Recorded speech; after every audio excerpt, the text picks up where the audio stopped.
In this video, I want to talk about why a bunch of initially annoying, stripy shirted shantymen can really teach us something about what happens next. Welcome to the What Happens Next channel.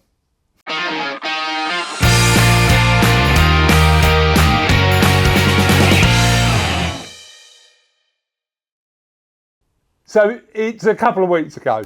I'm sitting in a massive tent in Wales after a couple of days of time spent at the Hay Literature Festival in Hay on Wye on the Welsh-English borders, which is a brilliant place to go, full of ideas and interesting experiences and listening to authors, really good stuff. But I made a schoolboy error when I bought the tickets for me and my oldest daughter Charlotte, because what I did was decide that camping was still a fun thing to do.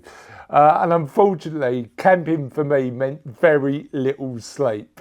So actually what I should have done is find the location of the nearest Premier Inn, other hotels are available, and look at booking there.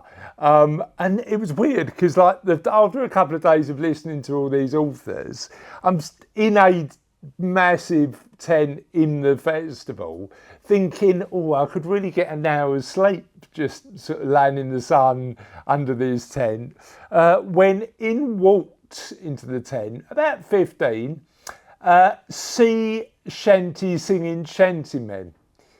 And here's what happened. Initially it was really annoying because all I wanted to do was nap.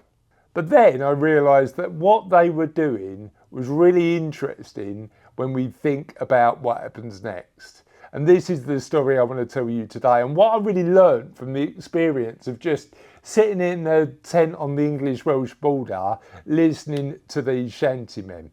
But if this is your first video, you think, well, that's a strange story. And what's all this what happens next business? So let me give you some context before we start telling the story. My name's Chris. I'm a chartered financial planner. I help people get financial clarity so they can work out what happens next in their lives.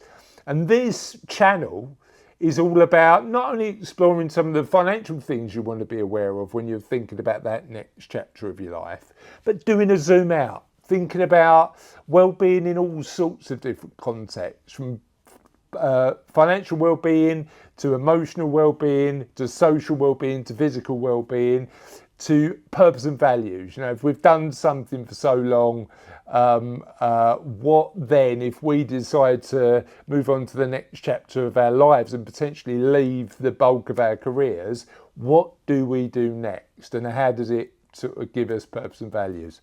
So why am I qualified to talk about this?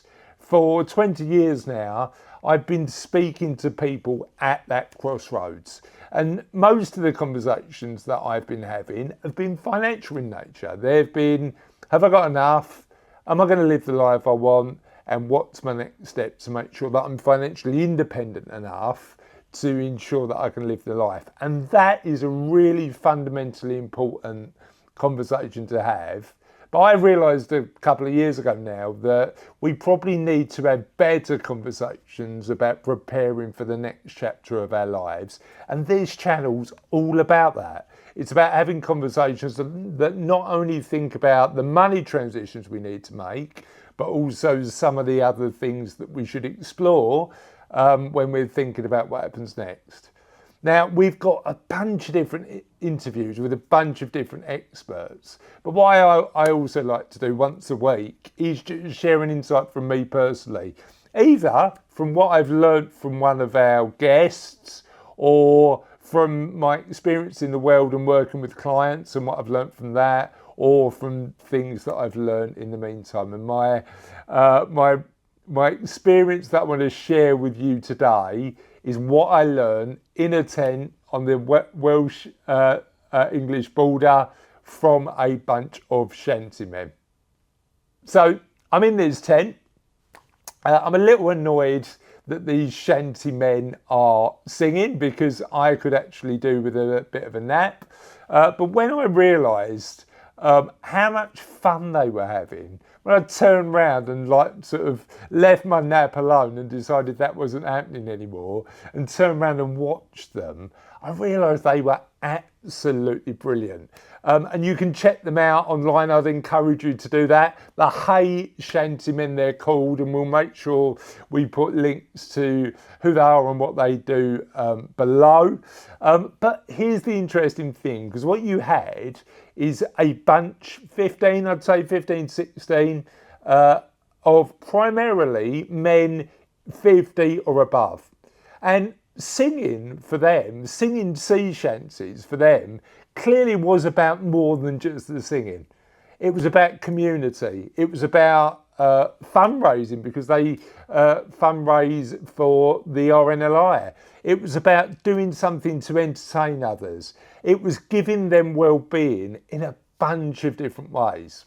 And interestingly, the Shantymen aren't alone, because we've got clients who, as hobbies, love to play instruments, love to be part of choirs, love to do stuff that in and of itself has got no economic benefit, but has got benefit for them of being part of communities. And what that makes me wonder is, when you're thinking about what happens next, how does that thinking about what you want to do for fun, but also to fill that community bucket, that element of community well-being, how can you do that in your life? So whilst I was a little curmudgeonly about the Hey Shantymen initially, I love what they do. They're doing stuff that's social because they're all together, but they're also doing stuff in the community, both from a fundraising perspective, but coming out and entertaining others. One of the concepts I've been thinking about quite a lot when I'm writing the What Happens Next book is well-being stacking. What activities can we do to really add value in different areas of well-being, in different areas of our lives? And I think the Shantymen are on to something really smart, because what they're doing is being social. They're doing something collectively with their mates, but they're also in a position where they're raising money for an amazing cause and entertaining people along the way. So think about in your life, what can you do that not only gives you financial well-being, but also occupational well-being, like really challenges your brain? Or if you think that work is going to play less of a prominent part of your life in the future, what you might do to fill that social well-being part, but also do something for your community too.